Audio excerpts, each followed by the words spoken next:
Dua anak buah pengen naik pangkat. Jadi mereka nekat mutusin buat bantu bos besar. Keluarga dia balas dendam.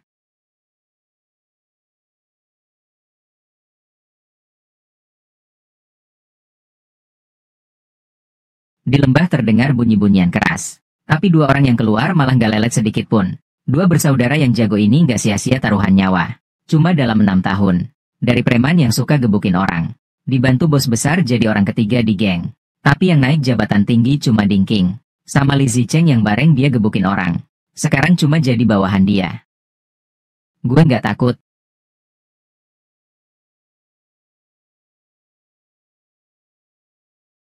Ah. Bro. Dingking tahu banget di hati. Teman baiknya punya banyak keluhan sama dia. Jadi tiap pulang dari dinas, dia sengaja bawa oleh-oleh buat nyenengin Li Zicheng. Tapi pelitnya dia emang gak pernah beli yang benar. Dan selalu ketahuan sama Li Zicheng sekilas aja. Trik kekanakannya itu.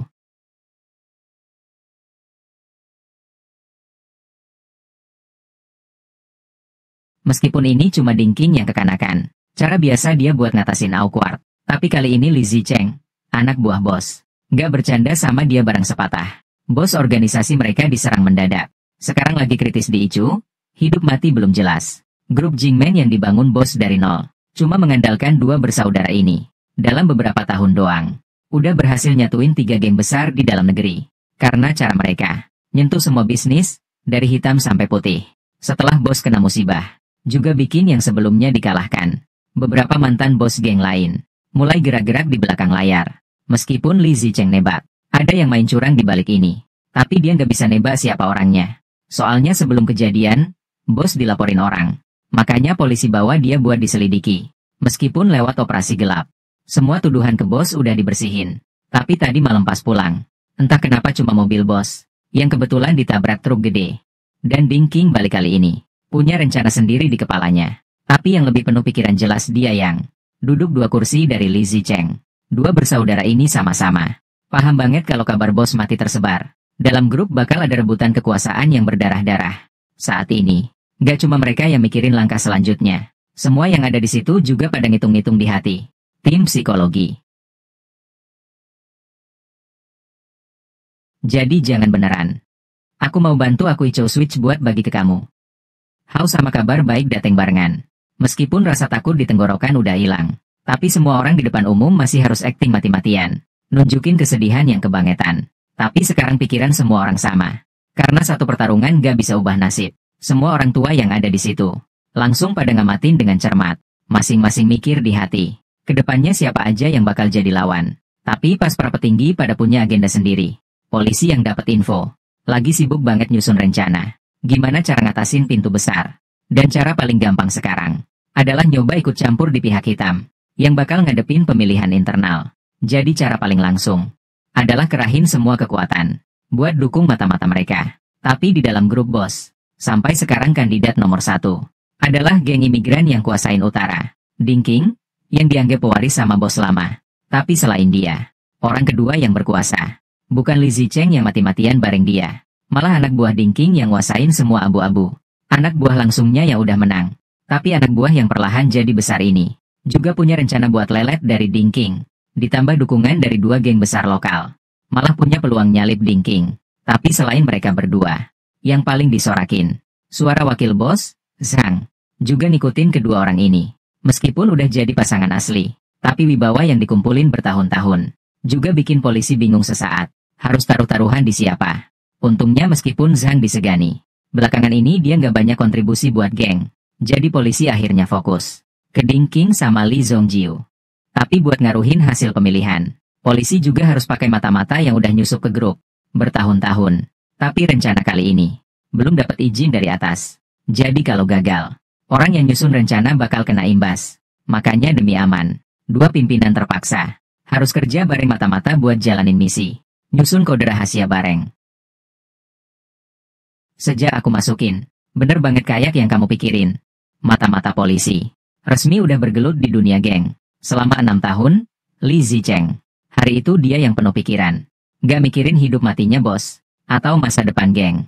Naifnya dia pikir kalau bos mati, dia bisa selesai jadi mata-mata. Tapi nggak nyangka rencana 6 tahun ini. Baru aja mulai sekarang. Pas dengar rahasia baru dari orang penghubung. Li Zicheng yang panik nggak peduli aturan organisasi. Langsung nyari atasan wanitanya. Tapi Lau Jiang tahu banget 6 tahun ini. Berapa kali dia lolos dari tumpukan mayat. Tapi ngadepin keluh kesah Li Zicheng. Dia tetap dingin. Rahasia nyuruh Li Zicheng cari cara selesai misi ini. Ada apa di sana?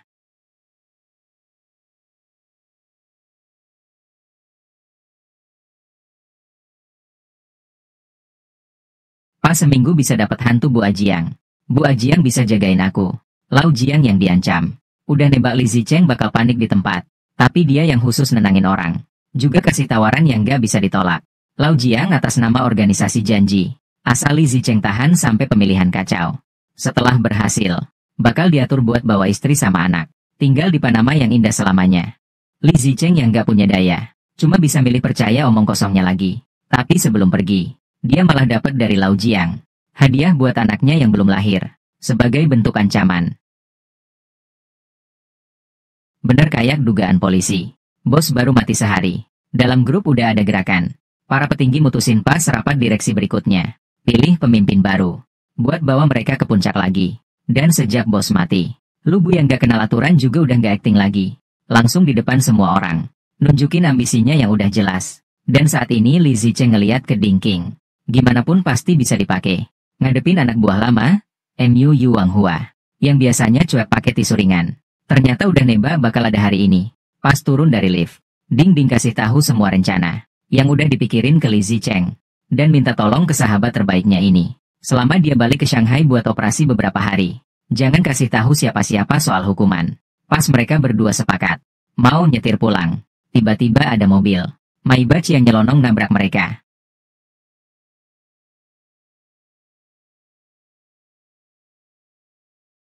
Li Zongjiu di dalam mobil ngeliatin dengan sombong. Mukanya penuh provokasi.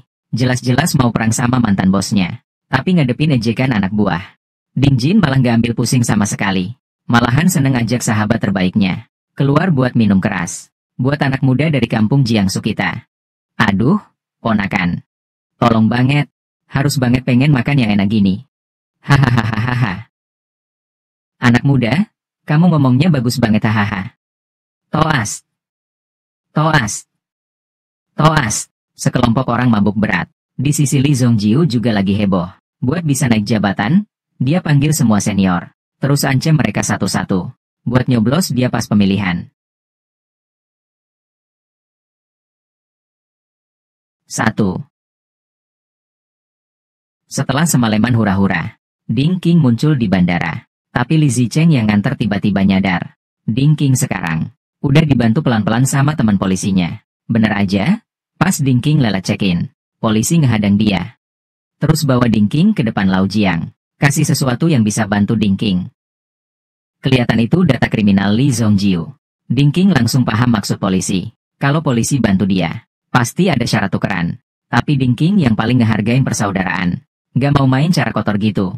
Tapi pas dia bilang mau selesain sendiri, Lau Jiang malah lempar lagi data kriminalnya. Aduh, istri.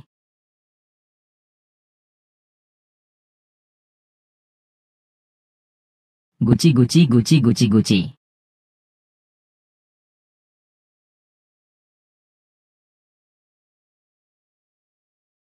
Guci. Serius beli arah.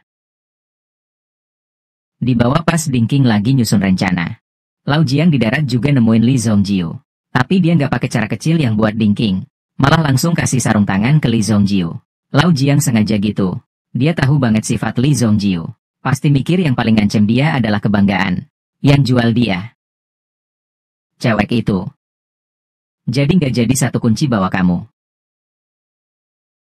Nggak makan. Aksi Lau Jiang yang pura-pura lelet bikin cepat. Bikin Li Zongjiu yang bego kena jebakan. Pas dia alihin kebenciannya.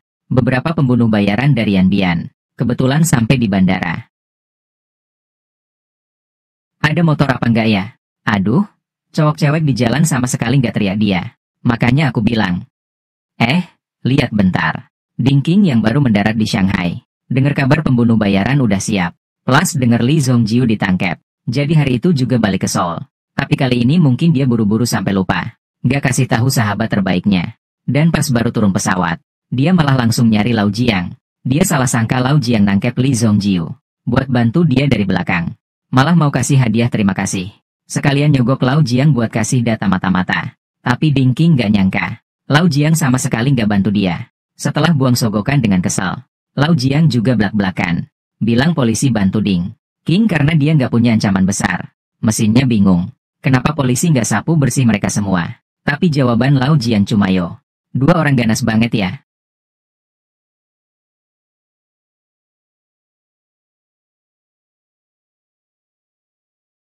Ah, harus gitu ya. Jangan ngobrol di situ. Tehnya di situ lelet. Dia di situ cuma mau tangkep Rob doang. Susah banget di situ. Cek lagu-lagu yang dia suka. Intinya cek dulu aja gitu baru bisa. Cari orang duduk di situ injek kaki besi. Meskipun pertama kali nggak deal. Tapi hati Ding King juga mulai mikir lain. Dia bayar mahal hacker dari luar negeri. Buat dapetin semua info mata-mata polisi. Pas lagi bikin dia bingung hidup. Li Zicheng malah nelpon saat itu. Aduh, ibuku. Tolong tanya ini orang patroli darat apa? Aduh, kayaknya perutku dingin. Kejutan-kejutannya. Pertama kali dimarahin Ding King ngaco. Li Zicheng langsung ngerasa bahaya. Apalagi pas Ding King nyuruh ke gudang. Dia yang penutup langsung panik. Li Zicheng tahu banget, gudang itu tempat buat ngurus pengkhianat. Tapi dia yang masih berharap keberuntungan. Cuma bisa deg-degan sambil benci kebenaran. Pas dia buru-buru ke sana, 4 pembunuh dari Yan Bian muncul di depan pintu rumah Yan Ruoniang. Kelihatan mereka datang gak bawa niat baik. Anggota aliansi yang gak bisa kabur. Cuma bisa telepon temen buat laporin.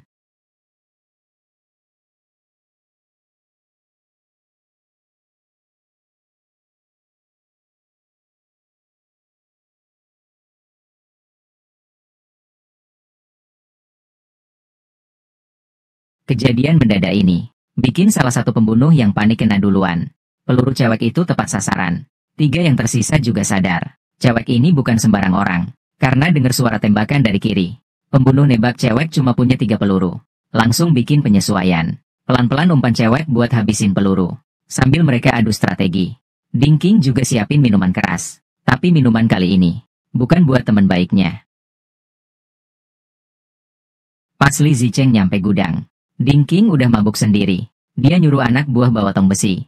Dengan makna dalam bilang ke sahabatnya. Di dalam itu ada hadiah buat dia.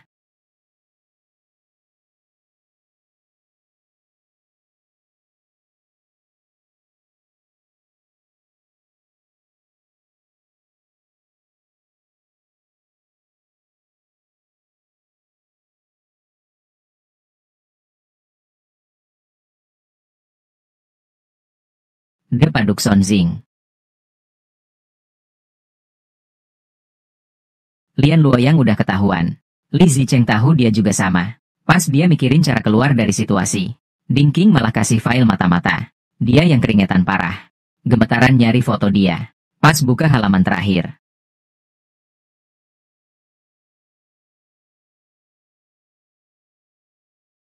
Li Zicheng yang keringetan banget. Beraniin diri buka sisi terakhir. Baru nyadar orang di foto adalah senior polisi yang baru difoto Ding King.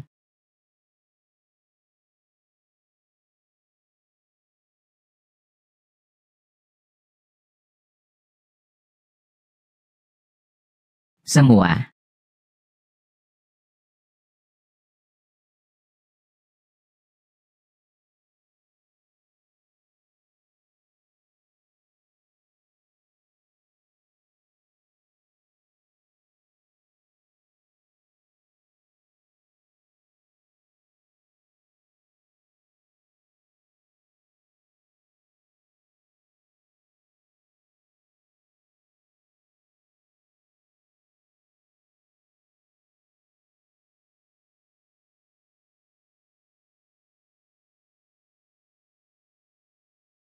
Awalnya Lau Jiang pikir bisa kontrol Ding King. Sampai dia dengar 2 mata-mata mati.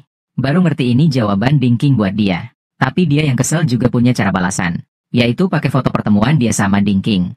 Buat bikin Li Zongjiu yakin Ding King jual dia. Li Zongjiu yang nemuin musuhnya. Hari itu juga mutusin jadi kepala pembunuh polisi. Lau Jiang yang nyadar tujuan akhir tercapai. Juga buka kartu sama Li Zicheng. Ngaku dari awal. Rencana dunia baru mau angkat bos baru. Adalah dia yang udah jadi mata-mata 6 tahun. Karena kalau Li Zicheng naik, polisi bisa pelan-pelan paham seluk-beluk geng. Tapi ini, buat Li Zicheng yang harus jadi mata-mata seumur hidup. Jelas banget gila. Sebagai polisi dia nggak bisa nolak perintah. Paling cuma bisa marah-marah ke Lau Jiang.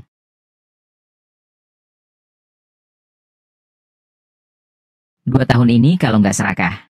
Ayam hitam, tunggu paman keluar ya. Paman bawa dia turun buat makan bareng. Bawa aku sama anakku nyolong makan bawah.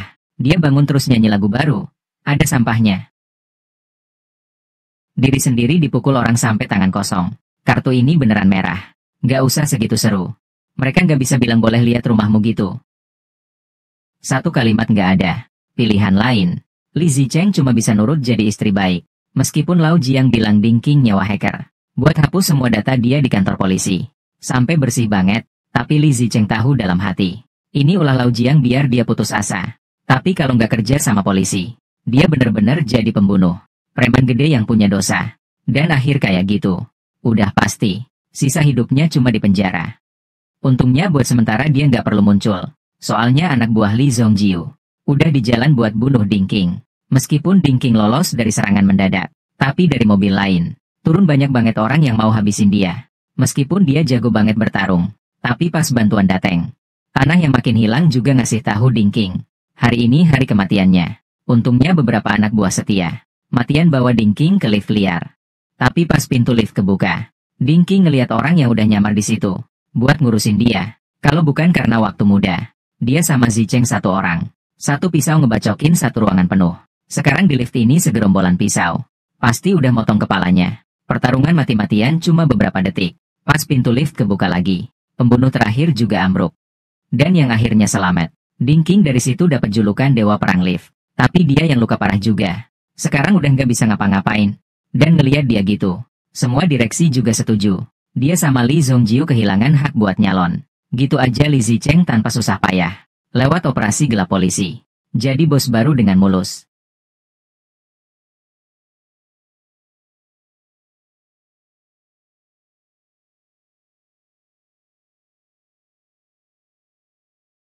Anak-anak manusia.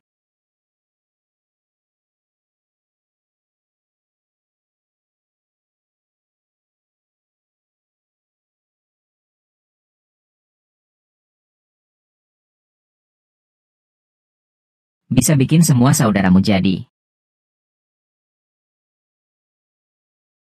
Darah panas nyamar. Tapi kamu gak puas sama gunungan ini. Emang gak pernah tenang.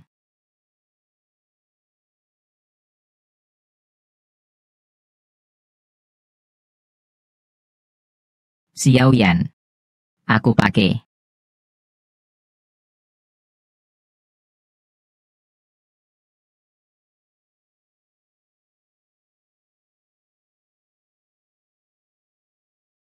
Yang gak kelihatan 21 cewek.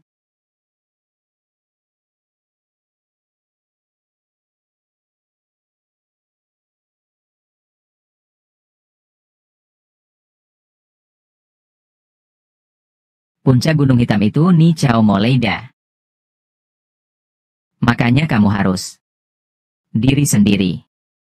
Cewek.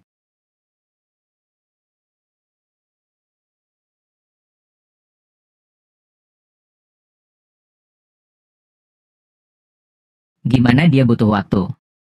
Saudara terbaik mati tragis di depan mata. Hatinya udah mulai bergetar.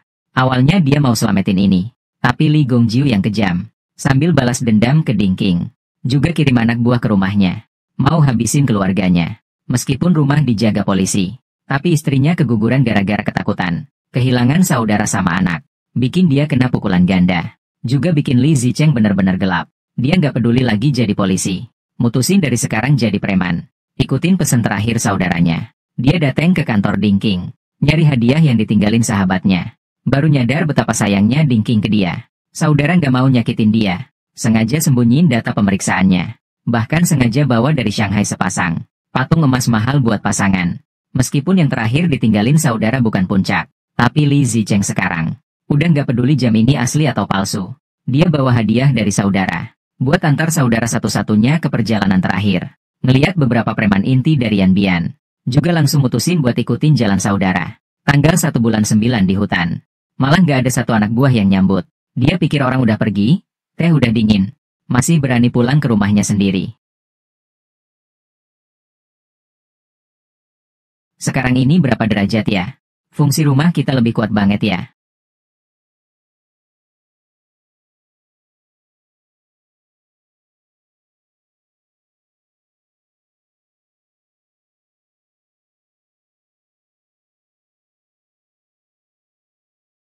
Li Zicheng kayak harapan polisi jadi bos. Sekaligus kehilangan nilai buat dimanfaatin polisi. Pemimpin rencana dunia baru mau hapus dia. Ganti orang. Tapi Lau Dang pikir pembunuh dari Yan Bian bisa selesain dia di pinggiran kota tanpa celah. Tapi gagal. Takdir juga bisa runtuh kapan aja. Orang serakah baru kena balasan. Yang aku pinter udah rencana kabur duluan. Juga dicegat pembunuh Yan Bian. Di kuburan yang dia pikir aman. Dan dua bersaudara Yan Bian yang gak diam. Juga kejar sampai pimpinan terakhir rencana dunia baru. Mobil sportnya.